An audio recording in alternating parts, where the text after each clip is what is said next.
Porque tú nos has enseñado la Eucaristía, de recordar ese momento difícil para ti, donde le diste de comer y de beber a los apóstoles tu sangre y tu cuerpo, Señor. Hoy estamos aquí, 3 personas presentes, para tu iglesia recordar ese pasaje, Señor, de las Sagradas Escrituras. Bendice a Gerardo, bendice al doctor Cuello, bendice a tu iglesia, Señor, porque todo lo que es tuyo te damos, Señor. Esa es la bendición que necesitamos este pueblo, Señor, para seguir recordándote y seguir el camino del orden, de la voluntad y del amor. Danos tu santísima bendición, Señor, en nombre del Padre, y del Hijo, y del Espíritu Santo. Amén.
Voy a celebrar esta Santa Eucaristía hoy domingo 23 de febrero, para que todos los aquí presentes, el Señor los cubra con su amor. Todos nosotros sabemos que venimos todos los domingos a estar con Él presentes, a decirle que lo amamos. Y ese es el fin de la Santa Eucaristía, que el Señor nos dejó como herencia a través de ese pueblo de Israel, hoy el pueblo de nosotros. La Santa Eucaristía es el recordar el día de la cena del Señor, cuando nos dejó ese recordar del pan y el vino. El pan, el cuerpo, el vino, la sangre, para que a través del cuerpo y la sangre todo el pueblo de Dios obtuviera la salvación. Ese es el fin de que nuestra Iglesia universal se reúna para recibir esas 2 especies y estar en comunión con el Señor, con ese Cristo que vino al mundo a redimirnos y a darnos ejemplo de vida. Señor, acuérdate de todos nosotros los que venimos a orar. Aprovechando este momento litúrgico, es recomendable que sigamos el camino de las enseñanzas de Jesús. En este tiempo después de Epifanía, la Iglesia es un papel de enseñar lo que Jesús nos enseñó. Pide de nosotros abrir el corazón, nuestros corazones, para un conocimiento más profundo del Evangelio que Él nos dejó por herencia. Dejemos que el Espíritu abra en nuestro corazón. En nuestros corazones recordemos que a través de los espíritus nuestros estamos con Dios y vivimos con Dios.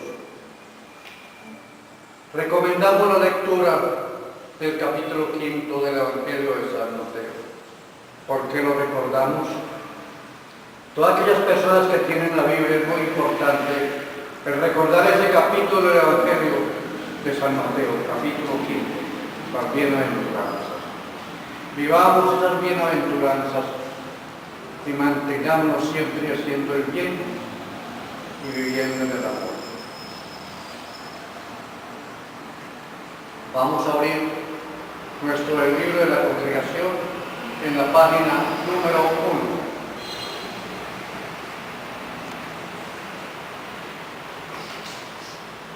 Todos. Bendito sea Dios, Padre, Hijo y Espíritu Santo. Y bendito sea su reino, ahora y por siempre. Amén. Vamos a hacer la oración de purificación que encontramos en la parte inferior del número 1 del libro de la congregación.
Proclamación del Santo Evangelio de nuestro Señor Jesucristo según el evangelista San Mateo. Te alabamos, Cristo Señor. Ustedes han oído que antes se dijo, ojo por ojo y diente por diente. Pero yo les digo, no resistes al que te haga algún mal. Al contrario, si alguien te pega en una mejilla, ofrécele también la otra.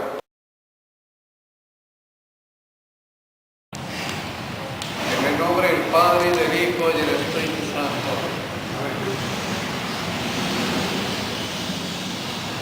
Acaban ustedes de escuchar la primera y la segunda lectura, siguiendo el Salmo. Por último, el Evangelio.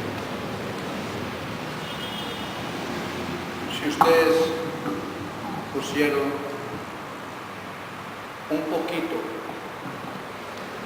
del querer recibir estas palabras del Evangelio, se dan cuenta lo importante para ustedes que son el pueblo de Dios y para mí, que hago parte de él.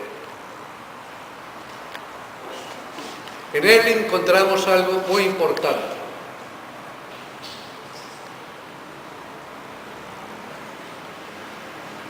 Como todos ustedes saben, la Biblia se divide en dos partes. La primera parte, el Antiguo Testamento. La segunda parte, el Nuevo Testamento. En el Nuevo Testamento vemos a Moisés dirigiendo el pueblo de Israel, el pueblo del Señor, pero con unas leyes contrarias a cómo se debía portar el pueblo de Israel, donde nos dicen las Sagradas Escrituras y nos hablan de diente por diente y ojo por ojo, o viceversa. ¿Qué tal si no hubiera venido ese Cristo, ese Hijo de Dios, a hacer el cambio en el pueblo de Israel y en nuestro pueblo, o en nuestro mundo? Ese cambio fue el de sacarle el ojo a una persona, botarle un diente, para estar contento con lo que se ha hecho. No contentos con eso, no se acordaron de esos mandamientos que mandó Dios a través de Moisés al pueblo de Israel. Amarás a tu prójimo como a tú mismo. Tampoco lo hicieron. Porque el que ama no hace eso. Menos el que está amando a Dios y amando al prójimo. Pero como en realidad se estaba esperando a alguien que viniera al cambio, en el segundo capítulo, que es el Nuevo Testamento, vemos la llegada de ese Mesías, de ese hombre que quería el cambio para la humanidad, y específicamente en ese tiempo para el pueblo de Israel. Las personas que no cumplen con esas leyes, el amar a Dios y el amar al prójimo, están muy lejos de la realidad. Porque nosotros nos apoyamos siempre en el Señor. Y si nosotros mismos no hacemos lo que nos manda, estamos no solamente contrariando la fe, la ley de Dios, sino que estamos cometiendo un pecado. Y yo pregunto, ¿qué es el pecado? El pecado es muy fácil de responder. Cuando uno peca y comete estos pecados contra Dios y contra nuestros hermanos, es no hacer la voluntad de Dios, sino hacer la voluntad nuestra. Ese es el pecado. No hacer la voluntad de Dios, sino hacer la voluntad de nosotros. Y Cristo vino a enseñarnos un mandamiento, el mandamiento del amor. Y ese amor de Dios no fue para uno solo, fue para todos. Y nos pone las Sagradas Escrituras en el Evangelio de Mateo, que eso es la verdadera verdad. Porque mire que este pueblo, el pueblo de Dios, está lleno de gente buena y de gente mala. Unos que no quieren seguir la voluntad de Dios, otros que sí queremos. Pero mire el amor de Dios. La lluvia no la trae para los buenos, ni para los malos, la trae para todos, para buenos y malos. Ahí nos está demostrando el Señor el amor que nos tiene y que le tuvo en ese tiempo al pueblo de Israel y todavía se lo tiene. ¿Por qué no vivimos nosotros en ese amor? En vez de recordar ese capítulo del Antiguo Testamento, matar, ojo por ojo y diente por diente. No, Señor. Cambiemos. El amor de Dios es que el cambio es aumentar esos espíritus en nosotros. No es seguir pecando, no es seguir haciendo la voluntad de nosotros, sino la voluntad de Dios. Y lo dice aquí muy clarito en la lectura. Para tener un buen comportamiento, serán los hijos de mi Padre que está en el cielo. serán los hijos de mi Padre que está en los cielos. Y nos dice más adelante, si nosotros amamos a un amigo, no basta con eso. No es solamente amar al amigo, sino amar al enemigo, orar por el enemigo, hacer el bien al enemigo, como hacer el bien al pobre, al necesitado, al desamparado. Ese es el verdadero amor. Ese es el verdadero amor que la Iglesia de Dios, y hoy reunidos todos nosotros, cojamos ese ejemplo de Dios, ese amor. La Iglesia, cuando estamos reunidos en la Eucaristía, nos damos el abrazo de la paz. ¿Qué es el abrazo de la paz? El amor de Dios para el pueblo de Dios, que somos todos nosotros. Dejemos a un lado todo lo malo, vivamos lo bueno. Sabemos que es maluco, que es difícil dejar lo malo, pero si nosotros queremos vivir en lo bueno, sabemos que vamos a conseguir lo más importante para todos nosotros. ¿Qué será lo más importante? La salvación. Ojo, sin el amor de Dios no vamos a conseguir salvación, no vamos a tener salvación, porque Dios lo dijo, amar a Dios sobre todas las cosas y amar al prójimo como a nosotros mismos. Amén. Amén.